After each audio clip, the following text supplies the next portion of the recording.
Okay guys, so I am gonna go over the packet that you guys are gonna do today. So your first lesson on a Tuesday morning. You might hear a lot of background noise because I am outside. I'm in a small town in Mexico. You can see a little bit of it. It's super green. And there's just a lot of birds and frogs sometimes, and then there's music playing in the background too. But yeah, so let's go over the lesson. I'll try to make it super quick because there's also a lot of mosquitoes. But yeah, so there you go. So let's talk about our first lesson. Okay, our first lesson, this whole chapter, you guys are on chapter 2 since we did the test on Friday, and it is about logarithms. So you might know how to do the bell work, okay? Try the bell work, pause the video, try it after you've stopped it. So I'm gonna keep going. 2 squared. Okay, 2 squared means 2 times 2. It means the base, this bottom number, you raise it 2 times, right? You multiply it 2 times. 2 times 2 is 4. If you need a calculator, then use it. 3 squared is 3 times 3, and that would be 9. And 2 to the 5th exponent, or 2 to the 5th power, is 2 times 2 times 2 times 2 times 2. 1, 2, 3, 4, 5. That one you can kind of do it in your head as you go along, or use the calculator. 2 times 2 is 4, times 2 is 8, times 2 is 16, times 2 would be 32. So that should be the answer. And I also can check on the calculator, so that's probably what I'll do, just to double check. I do have Desmos open. 2 to the 5th power. So you press your base, and then you would want to press this one. And it is 32. So what we are learning today is, maybe you guys know how to do exponents, but now we're going to do the inverse of them. So an exponential function is these that have exponents, and it is the inverse of our new chapter, which is a logarithmic function. So what is the definition of a logarithmic function? It is a logarithmic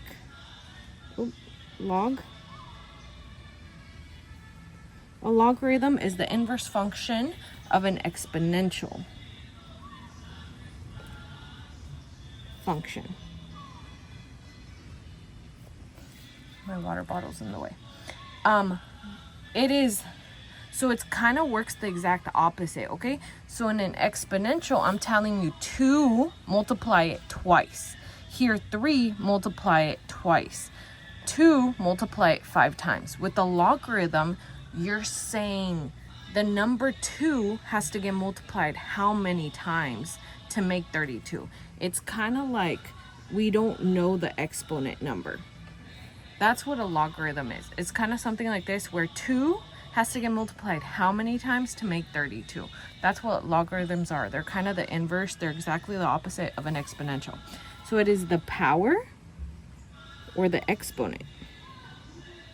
So we're finding the exponent with a logarithm, to which a base must be raised to then give a certain number. So just like here, the number 2, that's the base. We call this one the base.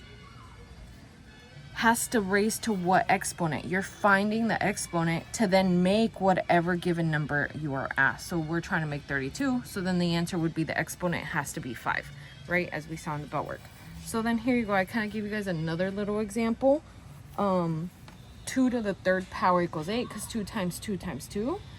2 times 2 times 2 makes 8. 2 times 2 is 4, times 2 is 8. And with the logarithm, we write it very different though, so that's kind of the hard part. Log, it has a small base 2. Log base 2 of 8 equals 3. So you would write it, this is your base 2. This one is the exponent 3, and it has to make 8.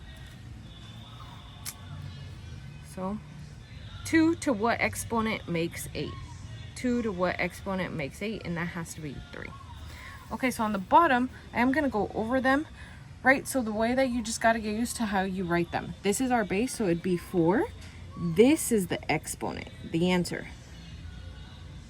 So I don't know the answer. I'm just going to put x, but it has to make 64. So 4 multiplied how many times makes 64?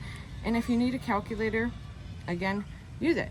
So, and you can start kind of, is 4 squared going to make 64? No, because 4 times 4 is 64. Okay, is it to the 3rd power? Yes. 4 4 times 4 times 4 makes 64. So the answer is x equals, or it's 3. That's what the exponent has to be, 3. Okay, 2 to what exponent? We don't know. Has to make 216. So again, 2 multiplied how many times? Maybe 6. That was too low. 7? Nope. 8. Oh, I guess I messed up on this one because there's no number. Okay, well, that one has a mistake. It should have been 256, not 216. But now that that's fixed, it would have been 8. Okay, to the 8th exponent. 2